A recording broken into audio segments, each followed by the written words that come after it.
वर्तमान किसान आंदोलन नामक संकट महोदय प्रार्थी भूतपूर्व सैनिक व लघु किसान परिवार से संबंधित है। अतः किसान आंदोलन वर्तमान में भारतवर्ष में एक बहुत बड़ा गृह संकट बना हुआ है।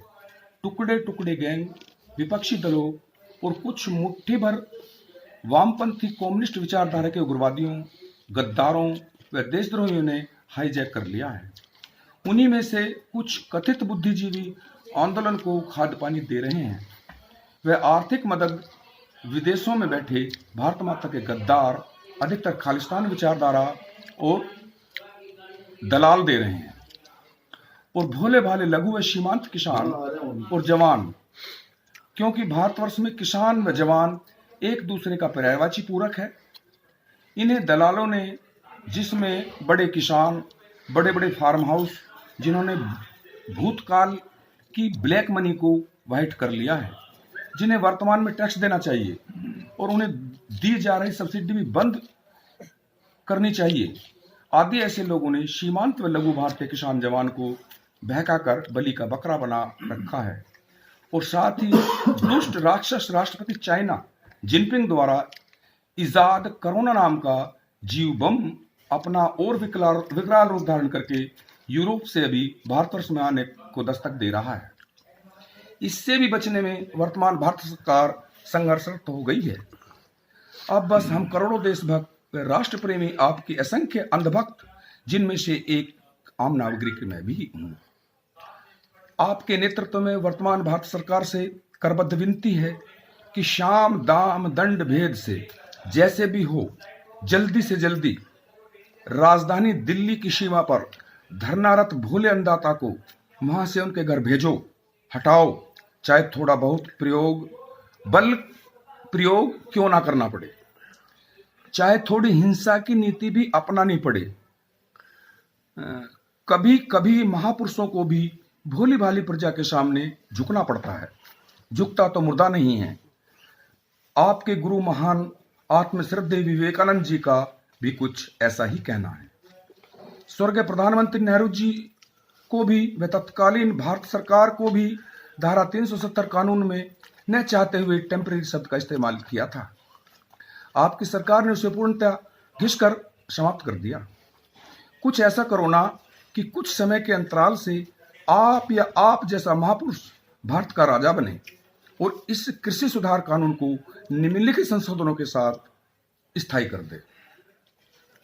वे भारतवर्ष में करोड़ों देशभक्त नागरिकों, वर्तमान भारत सभी को देश हित में, राष्ट्र हित में, सभी के भले के लिए यह भूमि सुधार कानून बिल लागू होना ही चाहिए। बिल वापस किसी भी कीमत पर नहीं होना चाहिए।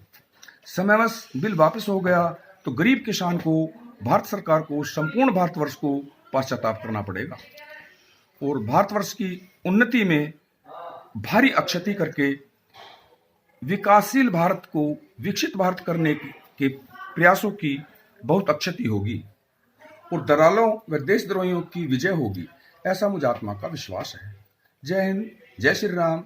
वेद प्रकाश, मोबाइल नंबर, दिनांक 20/12/2020। पेज नंबर 3, लघु व सीमांत किसान की वर्तमान दशा। महोदय, वर्तमान लघु व सीमांत किसान जवान की आर्थिक हालत बड़े विकराल और भयावह हो गई है। गरीब किसान जवान पिछले कई दशकों से, लगभग सन 1970 ईस्वी के बाद से तो कृषि प्रधान देश में होता चला जा रहा है। 1970 ईस्वी के बाद से तो ऐसे हालात आ गए हैं कि सच्चा अन्नदाता पैतृक कृषि भूमि से वंचित व बेरोजगार कृषि प्रधान देश में होता चला जा रहा है। अधिकतर गरीब किसान काश्तकार भारतवर्ष में पिछले 7 वर्षों से पहले व्यापक भ्रष्टाचार और कुप्रथाओं के कारण अपनी पैतृक कृषि भूमि को बड़े किसानों को बेचकर, शिक्षा प्राप्त करके, रिश्वत देकर भारतीय सेना, पैरामिलिट्री फोर्स व सरकारी कर्मचारी के रूप में सेवा करके अपना भरण पोषण कर रहा है। और कुछ पैतृक जमीन बेचकर अपनी छत्राणी पुत्रियों की शादी कर रहा है। कुछ गरीबी व अशिक्षा के कारण परेशान शराब में और पैतृक भूमि बेच रहा है। कुछ सामर्थ्य के मुताबिक शिक्षा प्राप्त करके ग्रेजुएट, पोस्ट ग्रेजुएट तक कर्ज के बोझ से कृषि भूमि खोने पर आत्महत्या कर रहा है। बेरोजगारी बढ़ती जा रही है, जो उत्तम खेती, मध्यम वाहन, निश्चित चाकरी, भीख निदान के सिद्धांत पर स्वाभिमान अन्नदाता आत्मरक्षा करने के साहस से टेंशन में आकर पागल, मेंटल या ऐसा कुछ भी कहो, क्योंकि इलाज तो करा नहीं सकता, डॉक्टर के पास तक जाने का की हैसियत ही नहीं है रहती, होता चला जा रहा है।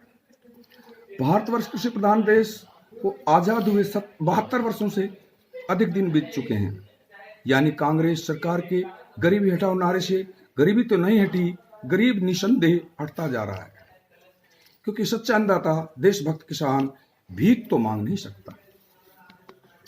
बी अर्थात मुझ बुद्धू आम नागरिक की भारत सरकार से करबद्ध विनती है कि कृषि सुधार कानून में भारत सरकार ऐसा संशोधन करने की कृपा करे, ऐसा कानून बनाए कि भारतवर्ष में सिर्फ लघु सीमांत किसान की उपज को ही एमएसपी न्यूनतम समर्थन मूल्य पर खरीदे। सुब्रमण्यम स्वामी जी की रिपोर्ट के अनुसार अपने वित्त बजट के अनुसार अधिक से अधिक एमएसपी देने का प्रयास करें। इन्हीं ही सब सिड्डी भी देने का प्रयास करें। वे पश्चिमी उत्तर प्रदेश के एक छोटे परिवार पर 50 बीघे यानी 10 एकड़ से अधिक पर कृषि कर रहा है को आधार बनाकर अधिक पर कृषि कर रहा है, तो उसकी उपज को न तो न्यूनतम समर्थन से मूल्य दें और उसके रकबे के अनुसार दी जा रही सब्सिडी को भी समाप्त करें। और आंकड़े देखकर बड़े फार्म हाउसों में कृषि करने वाले तथा कथित किसान यानी जमींदारों का टैक्स के दायरे में लाया जाए। कुछ ऐसा ही किसान मसीहा स्वर्गीय प्रधानमंत्री महान आत्मा चौधरी चरण सिंह जी ने भी किया था। उत्तर प्रदेश भूमि सुधार कानून में अपने मुख्यमंत्री काल में जमींदारी प्रथा को समाप्त करके किया था। आज उनकी मन रही 128वीं पुण्यतिथि पर ऐसा करके भारत सरकार उन महान आत्मा को श्रद्धांजलि भी दे सकते हैं। इन्हीं ऊपर लिखित बड़े जिम्मेदारों व आड़ती दलालों ने लघु व सीमांत किसान को बहकाकर भोले अन्नदाता को राजधानी दिल्ली सीमा पर धरनारत करके बलि का बकरा बना रखा है। कृपया इन्हें बचाने की कृपा करें। जय हिंद, जय श्री राम। वेद प्रकाश, मोबाइल नंबर दिनांक 20/12/2020। Page number 4। किसान आंदोलन के नाम से धरनारत अन्नदाताओं से करबद्ध विनती, अपील।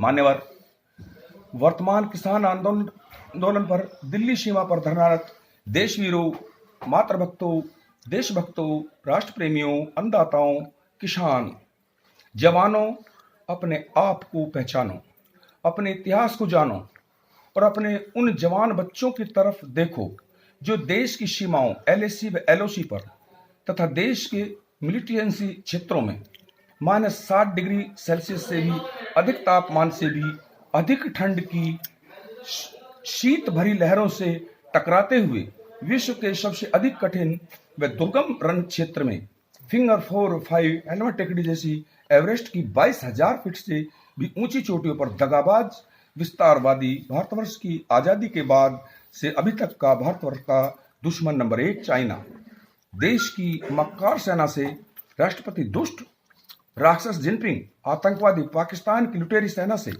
दो हाथ कर रहे हैं और तत्पर हैं कि हम सन 1960 की युद्ध के दर्द को परमवीर चक्रा, महायोद्धा श्रद्धेय मेजर शैतान सिंह जैसे अनेक महान योद्धाओं की शहादत का कुछ कर्ज तो चुकाने के लिए हमें अवश्य प्राप्त हो। बलिदान तो हम भारतवर्ष क्षत्रिय किसानों का आभूषण है। हमारे पूर्वजों ने तो दुष्ट तथाकथित विश्व विजेता कहे जाने वाले सिकंदर नामक गिदड़े को अखंड भारत की सीमा से लात मारकर भगा दिया था। स्वर्गीय महान आत्माओं, महापुरुषों, गुरु नानक देव, गुरु गोविंद सिंह, गुरु तेग बहादुर, शहीद आजम भगत सिंह, चंद्रशेखर आजाद, सुभाष चंद्र बोस, आदर्श पुरुषोत्तम श्री राम भगवान जैसी भगवान रूपी असंख्य अनेक पूर्वजों के वंशज हैं। पृथ्वीराज चौहान बनो, जयचंद मत बनो। हमारी जाने प्राण वर्तमान में भारतवर्ष की राजधानी दिल्ली की सीमा सड़कों पर इस ठंड में और दुश्मन इजाद कोरोना नामक जीवबम वायरस से के यूरोप में विकराल रूप धारण कर चुके जैसे मलेरिया डेंगू मच्छर की चपेट में आकर देने के लिए इतनी सस्ती नहीं है। समय परिस्थितिवश हमें अपने किसान आंदोलन को, जो कि हाईजैक हो चुका है, को स्थगित कर राष्ट्रहित में राष्ट्रभक्त होने का परिचय देने का वक्त है। तुरंत यह स्थान खाली कर देना चाहिए। क्रांतिकारी आंदोलन करना तो हमारा शगल है, इतिहास है, करते आए हैं, वर्तमान में कर रहे हैं, भविष्य में भी करेंगे। और यह गृह आंदोलन तो हम वर्तमान में अपने घरों से भी कर सकते हैं। सड़क पर उतरकर करने की क्या आवश्यकता है? आए दिन आधुनिक लोकतांत्रिक भारतवर्ष में चुनाव होते रहते हैं। वोट के रूप में शक्ति तो हमारे हाथों में है। भारतीय किसान योद्धा जिसे राजा बना सकता है, जैसी चाहे वैसी सरकार बना सकता है, और अब भविष्य में आंदोलन ही करना है तो इस जातिवाद को बढ़ावा देने वाले आरक्षण के विरोध में और आर्थिक आधार के आरक्षण के पक्ष में आंदोलन करो। जय हिंद, जय जवान, जय किसान, भारत माता की जय। मेरा address, mobile number 20 page number, तो पहला आ गया, पहला ये था। बहुत बढ़िया।